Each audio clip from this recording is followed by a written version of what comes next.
喺傳統上邊，聖景唔會喺將臨期一開始就一口氣全部佈置完成，而係逐步加添唔同嘅元素，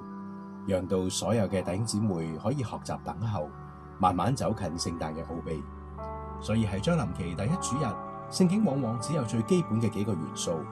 一個空嘅馬槽、簡單嘅棚屋，同埋洞穴裡面嘅牛、驢。喺呢個時候，聖嬰仲未出現。瑪利亞同埋約瑟似乎仍未到場，牧羊人同天使亦都未出現，眼前只係一個簡陋空蕩嘅地方，以及兩隻看似微不足道嘅牲畜。喺聖經當中確實冇清楚記載耶穌基督降生嘅時候有牛同埋驢在場，不過喺教會傳統同埋聖經裡面，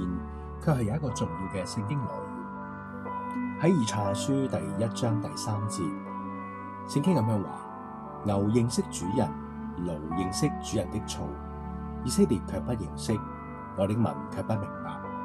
喺唔少傳統裏面都將呢一句聖經嘅話語同耶穌降生喺馬槽裏面嘅圖畫連結起嚟。即使睇起嚟好愚鈍嘅牛同埋驢呢啲嘅牲畜，都知道要嚟到主人嘅槽前，反而上主嘅子民竟然認識佢，唔留意上主嘅臨在。所以喺聖景嘅面前，我哋會唔會比牛同埋驢更加愚笨，唔認識上主呢？作為信徒嘅我哋望到呢個聖景，我哋有冇恭敬嘅嚟到主前，謙恭嘅嚟到去敬拜呢？